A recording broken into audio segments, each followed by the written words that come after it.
જોઈશું કે સરકારી કર્મચારી અને પેન્શનરો અને તેના આશ્રિત માટે મેડિકલ રિએમ્બર્સમેન્ટ છે એની જોગવાઈ છે.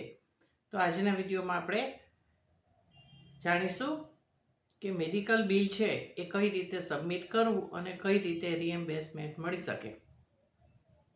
તો મિત્રો, મારો વિડીયો છે પૂરેપૂરો જોશો જેથી આ અંગેની તમામ જાણકારી તમને મળી શકે.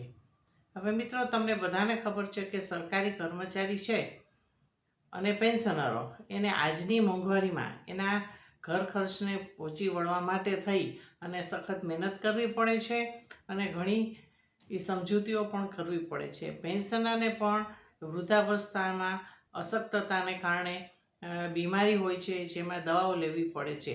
અમુક દવાઓ એવી છે કે જે આજીવન લેવી પડે છે. ધારો કે બ્લડ પ્રેશર છે, પછી હાર્ટ ડિસીઝ છે, કિડનીની તકલીફ છે, ડાયાબિટીસ છે, જે લાંબા સમય સુધી કર્મચારી અને પેન્શનરે લેવી પડે છે. તો આ દવાના ખર્ચને પહોંચી વળવા માટે અત્યારે મેડિકલ એલાઉન્સ છે 1000 રૂપિયા આપવામાં આવે છે, પરંતુ આ પૂરતું નથી. તો એના માટે સરકારે મેડિકલ રિએમ્બર્સમેન્ટ બિલની જોગવાઈ કરેલી છે. તો જોઈએ કે એના માટે થઈ અને એક ફોર્મ છે એ ભરીને આપવું પડે છે. તો સૌથી પહેલાં તો પાત્રતા ધરાવતા કોણ છે કે કોને આનો લાભ મળે છે. જે સરકારી કાયમી કર્મચારી છે અને નિવૃત્ત થયેલા કર્મચારી એટલે કે પેન્શનર છે, તેમના આશ્રિત સભ્યો છે, એટલે સરકારી કર્મચારીના કેસમાં તેમના સગીર સંતાનો તેમજ પતિ અથવા પત્ની એ આશ્રિતની વ્યાખ્યામાં આવશે. તેમજ પેન્શનરો માટે પણ પતિ અથવા પત્ની અથવા તો તેમના સગીર વયના બાળકો છે એ આશ્રિતની વ્યાખ્યામાં આવશે. પણ આશ્રિત છે એની માસિક આવક છે 500 રૂપિયા કરતાં વધારે ના હોવી જોઈએ, એક શરત છે. તો એમને બીમારીના કેસમાં મેડિકલ બિલ મળી શકે છે. તો આપણે જોઈએ કે મેડિકલ બિલ છે એ કઈ રીતે મળે છે. તો સૌથી પહેલાં હું એક ફોર્મ બતાવું છું, પરિશિષ્ટ 2.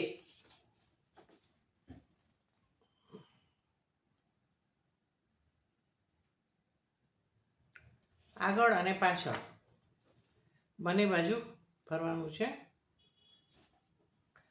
હવે તબીબી સારવારના નાણાં મજૂરી મેળવવા માટેનું ફોર્મ છે પરિશિષ્ટ 2, અનુસૂચિ 1 નિયમ 15(1) હેઠળ. હવે દરેક દર્દી દીઠ અલગ અલગ ભરવાનું છે. ધારો કે કોઈ કર્મચારી છે કે પેન્શનર છે એના ઘરમાં 2 એકસાથે બીમાર પડ્યા તો 2 માટે થઈ અને અલગ અલગ ફોર્મ ભરવાનું છે. હવે કર્મચારીનું નામ અને તેને મળતો મૂળ પગાર અને જ્યાં નોકરી કરતા હોય તે કર્મચારીનું નામ, નિવાસ સ્થાનનું સરનામું, માંદગીના સમયના સ્થળનું નામ, દર્દીનું નામ, ઉંમર અને કર્મચારી સાથેનો તેનો સંબંધ, જ્યાં સારવાર લીધી હોય તે હોસ્પિટલનું નામ, સરકારી, સરકાર માન્ય કે અન્ય, બહારના કે અંદરના દર્દી તરીકે સારવાર લીધી હોય તો તેની વિગત, તબીબી સારવાર પૂરી પાડનાર તબીબ કે તબીબી અધિકારીએ આપવાના પ્રમાણપત્રનો નમૂનો. હવે એ નમૂનો આપ્યો છે. જેનેરિક દવાઓને પ્રાથમિકતા આપેલી છે, એટલે જેનેરિક દવા ઉપલબ્ધ હોય ત્યાં સુધી બીજી દવાઓ છે એ મળે નહીં.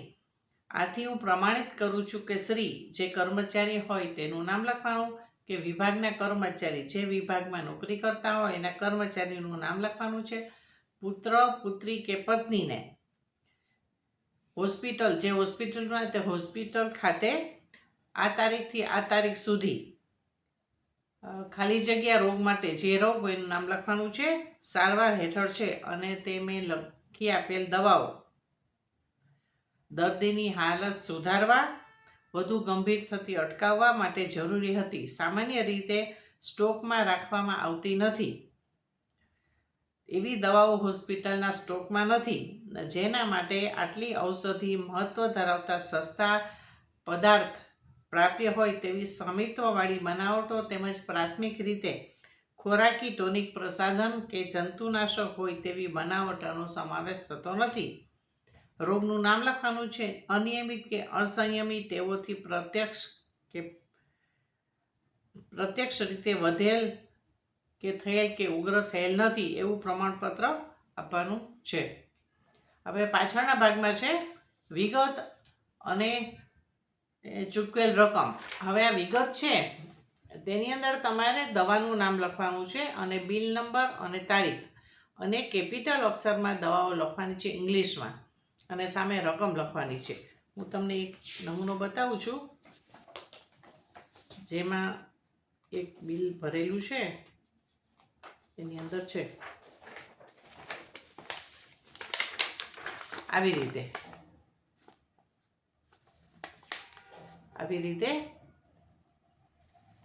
જે છે એ કેપિટલ અક્ષરમાં અને દવાનું નામ લખવાનું છે બિલ નંબર સાથે.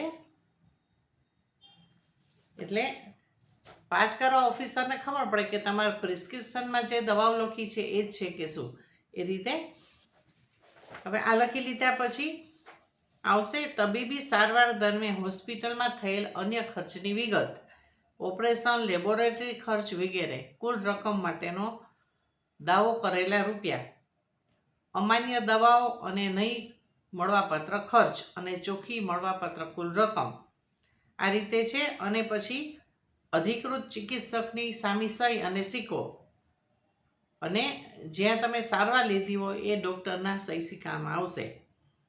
પછી નીચે છે કર્મચારીનું કબૂલાતનામું. પેન્શનર હોય તો પેન્શનરે આપવાનું છે.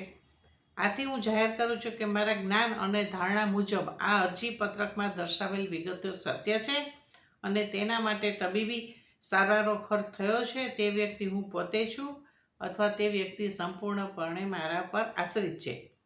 મેં તબીબી ભથ્થું સ્વીકારવાનો વિકલ્પ આપેલ છે. વિકલ્પ આપવાનો છે. મેં અથવા મારા આશ્રિતને પરિશિષ્ટ 2માં દર્શાવેલ સમય દરમિયાન તબીબી, આયુર્વેદિક દવાખાના કે હોસ્પિટલમાં પ્રસ્તુત રોગ માટે સારવાર લીધી છે. બરાબર છે. આવું કબૂલાતનામું છે અને સહી કરવાની છે.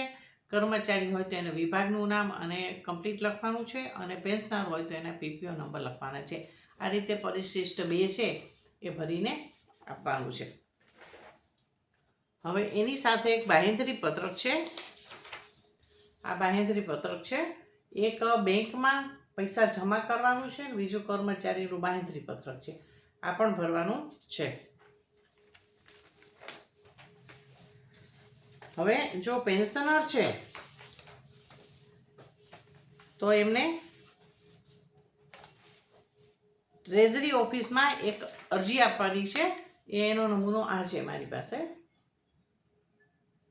અને જો કર્મચારી હોય તો હાથથી અરજી લખીને આપવાની છે, પણ એમાં બધી વિગત આવી જવી જોઈએ. હવે હિસાબી શાખા અથવા તો ટ્રેઝરી ઓફિસમાંથી એક ફોર્મ છે GTR 51. આ એક ફોર્મ છે, એ ભરશે તમારું બિલ મંજૂર કરવા માટે. આ બિલ ભરશે. આમાં પણ વિગત લખીને તમે આપી દો તો ભરવામાં એ લોકોને કોઈ મુશ્કેલી ના પડે. આ રીતે GTR ફોર્મ છે 51 એ ભરવાનું હોય છે. આટલી વિગત તમે ફોર્મ સાથે ભરો પછી તમારે તમારું કેશ કાર્ડ છે એ આપવાનું છે. જે તમે આઉટડોર પેશન્ટ તરીકે સારવાર લીધો હોય તો કેસ કઢાવ્યા હોય તો કેશ કાર્ડ આપવાનું છે અને એની સાથે દવાનું બિલ છે એ જોઈન્ટ કરવાનું છે. હવે દવાનું બિલ છે ને એક કાગળ ઉપર ચોંટાડવાનું છે અને એ બિલ ચોંટાડીને એમાં ડૉક્ટરની સહી લેવાની છે. તમે જે સરકારી હોસ્પિટલમાં સારવાર લીધી હોય અને ત્યાં તમારે ડૉક્ટરની સહી કરાવવાની છે અને પ્રિસ્ક્રિપ્શન છે. આટલી વસ્તુઓ છે એ આની અંદર જોશે આપણે.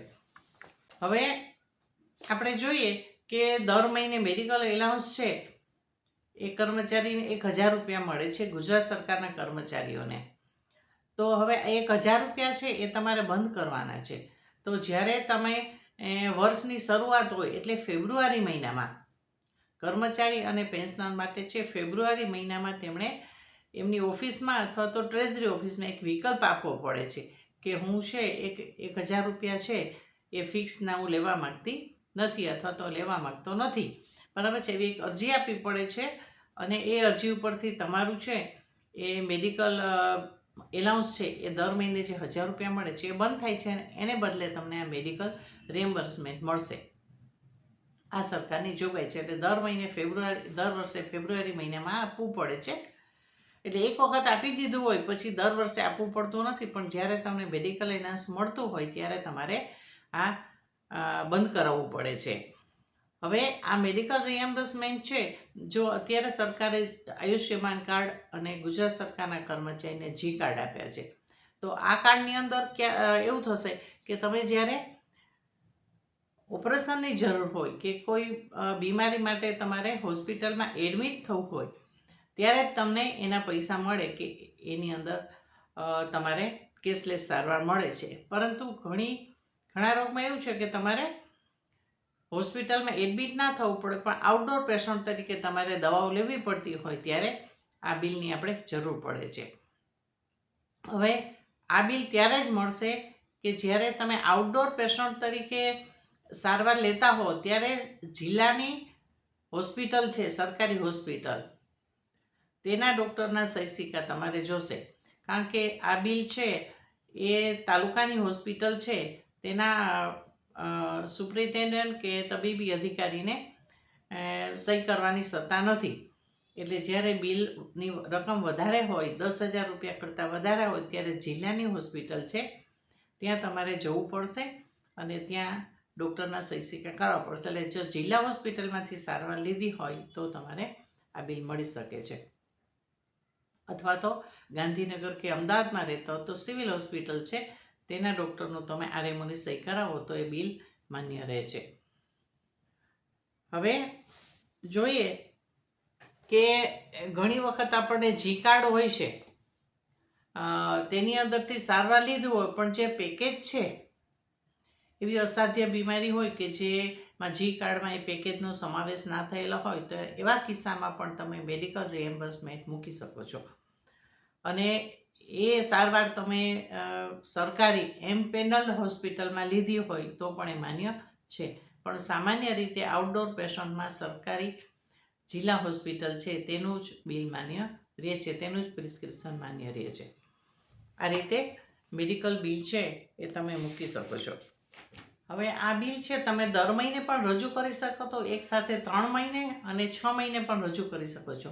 પણ સરકારમાં બિલ રજૂ કરવાની સમયમર્યાદા 6 મહિના છે. 6 મહિનાની અંદર તમારે બિલ રજૂ કરી દેવાનું છે. એટલે જો તમે દર મહિને તમારે હોસ્પિટલમાં સહી કરવા માટે ધક્કા નાખવા હોય તો 3 મહિને અથવા તો 6 મહિને પણ બિલ મૂકી શકો. પણ 6 મહિનાથી ઉપરનો પીરિયડ ના થવો જોઈએ કોઈ પણ બિલ મંજૂર કરવા માટે. આ ખાસ ધ્યાન રાખવાનું છે. આ રીતે સરકારી કર્મચારી અને પેન્શનરો છે પોતાનું મેડિકલ રિએમ્બર્સમેન્ટ બિલ છે એ રજૂ કરી શકશે. મિત્રો, મારો વિડીયો લાઈક અને શેર પણ કરશો જેથી વધારે વધારે લોકો સુધી આ અંગેની જાણકારી મળી શકે ને જાણકારી પહોંચી શકે. તેમજ જો આપે ચેનલને સબસ્ક્રાઈબ ના કરીએ તો સબસ્ક્રાઈબ કરવા વિનંતી છે. તો ચાલો ફરીથી મળીએ છીએ નવા વિડીયો દ્વારા. ત્યાં સુધી હું રજા લઉં છું. નમસ્કાર.